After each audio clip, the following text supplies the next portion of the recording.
bagi kami pemerintah sekarang itu iblis. Kenapa saya katakan iblis? Karena dia tidak berpikir soal kemanusiaan, Patar.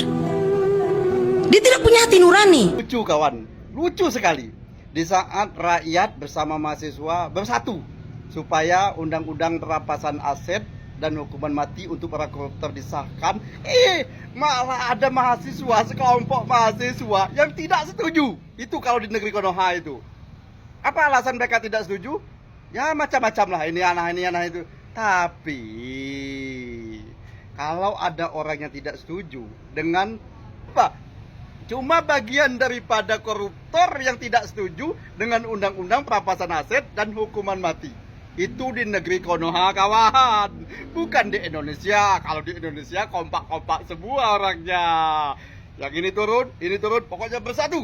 Hukum, demo, turunkan presiden. Ah, itu kalau di Indonesia. Kalau di Konoha tidak. Takut nanti bapaknya turun jabatan, takut bapaknya dihukum mati, takut bapaknya dimiskinkan, tak bisa bergaya lagi hidupnya.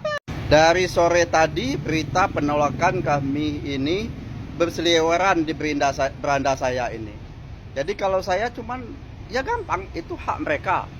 Kemudian yang dituntut pendemo tanggal 27 nanti itu adalah supaya DPR RI mengesahkan undang-undang perampasan aset dan memiskinkan dan hukum mati untuk para koruptor.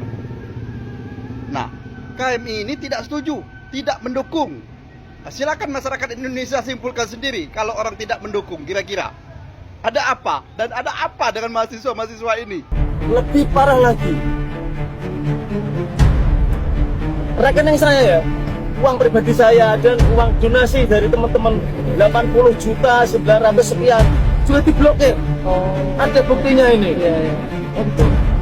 Berarti makan gimana mas kalau donasi-donasi gitu mas? Ini ya, ini. Oh iya tuh terblokir tuh 80. Itu pakai mandiri berarti ya? Mandiri. Berarti gimana mas ke depannya nih buat ini akomodasi? Ya nanti kita pelaku-pelakunya lah. Inilah betul-betul penguasa. Karena rekening itu kan privat ya? Iya benar. Bisa. Ya. Sekelas bank aja bisa dikendalikan oleh penguasa ya. Kita bukan teroris, kita bukan pelaku kriminal. Teman-teman di sini ini datang ke Jakarta ya, itu mengawal aspirasi masyarakat Indonesia. Tidak ada niatan untuk membuat kerusuhan. Ya. Tapi apa yang kami alami di ibu kota ya, di Jakarta, seharusnya kan pemerintah APH itu kan memberi kenyamanan ya kepada masyarakat, memberi keamanan.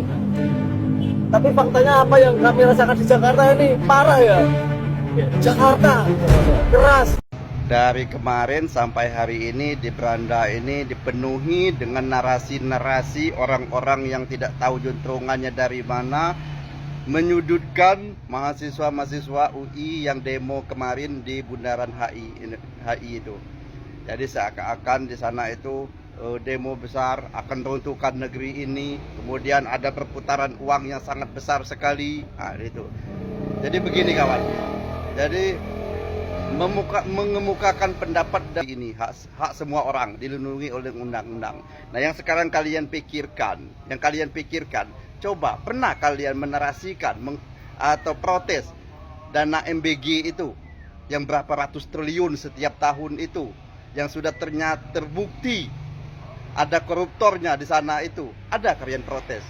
Cuman gara-gara katanya cuma ada dana 1 miliar yang terputar di mahasiswa itu, kalian seakan-akan dunia ini akan runtuh. Ribut seluruh ini, menerasikan mereka itu penjahat di negeri ini, menyudutkan anak-anak muda itu. Nah, sekarang ada kalian mempertanyakan dana MBG itu yang sudah terbukti nyata-nyata ada koruptornya di sana itu. Kemudian dana Koperasi Merah Putih yang sekian ratus triliun juga. Ada kalian mempertanyakan di sana yang mulai tahun ini mulai dirasakan oleh desa-desa di seluruh Indonesia. Mulai saat ini desa-desa di seluruh Indonesia sulit untuk membangun desa-desanya. Kenapa? Karena hampir semua dana desa itu direlokasikan untuk Koperasi Merah Putih. Saat ini kalau tidak salah cuma 300 juta lagi sisa ini uang dana desa itu untuk desa. Cuman cukup untuk ongkos dan bayar aparat-aparat desa itu. Jadi untuk membangunnya gimana? Coba kalian bayangkan. Kalau desa punya 1,5 miliar, dicicil 500 juta per tahun, berarti 7 tahun tidak ada pembangunan di desa-desa di negeri ini. Paham kalian? Dulu ditertawain, sekarang realita yang tertawa. Angin memang nggak punya KTP, tapi asap kebakaran hutan di Kalimantan nyampe ke Sarawak, Malaysia. Tentu saja, pemerintah Malaysia menegur ke pemerintah Indonesia. Siapa lagi kalau bukan presidennya yang ditegur. Dulu yang mentertawakan kalau angin gak punya KTP. Kita tonton. Di mana kita bersih, ada hari di mana kita kotor. Ada masa minggu pagi, Jagakarsa sangat kotor. Apa yang terjadi? Polusi udara tak punya KTP. Angin tak ada KTP-nya. Angin itu bergerak dari sana sini. Ketika polutan yang muncul dari pembangkit listrik tenaga uap mengalir ke Jakarta, maka Jakarta punya indikator, karena itu Jakarta mengatakan ada polusi udara. Ketika anginnya bergerak ke arah Lampung, ke arah Sumatera, ke arah Laut Jawa, di sana tidak ada alat monitor, maka tidak muncul. Dan Jakarta pada saat itu bersih. Kalau problemnya dari dalam kota saja, maka konsisten tiap waktu. Ya, kita punya masalah polusi. Karena itu kita kerjakan dengan apa? Kita lakukan, Pak. Satu, dengan pengendalian emisi dari kendaraan bermotor, dan pengujian emisi sekarang wajib. Yang kedua, elektrifikasi kendaraan umum. Yang ketiga, konversi kendaraan umum.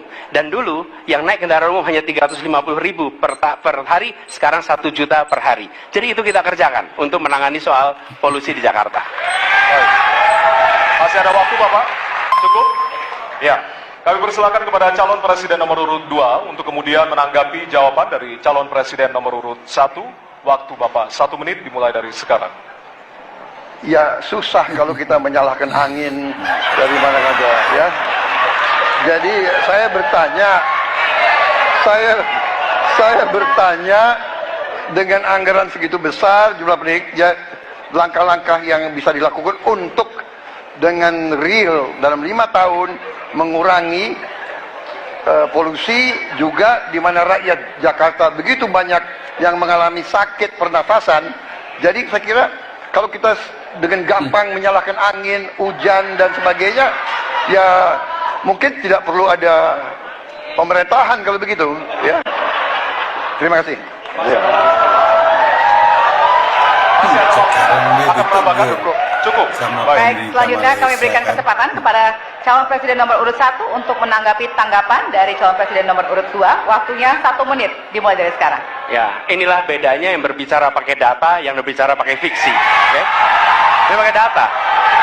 Jadi ketika ditunjukkan, ya memang ada sumber polutan dari dalam kota. Tapi kalau sumber polutan itu hanya dari dalam kota, maka Pak pakai logika sederhana sekali. Jumlah motor dari hari ke hari sama, jumlah mobil dari hari ke hari sama. Maka harusnya angka polusinya sama setiap waktu. Betul tidak? Tapi jumlah motor sama, jumlah mobil sama, ada kita sangat polusi. Ada sisi sangat tidak polusi. Nanti kalau perlu saya kirimkan gambar satelitnya kepada Bapak supaya Bapak bisa menyaksikan. Dan inilah mengapa kita mengambil langkah itu pakai ilmu pengetahuan, pakai data, dan menggunakan saintis untuk terlibat. Kalau tidak pakai itu, maka nggak akan ada langkah yang benar.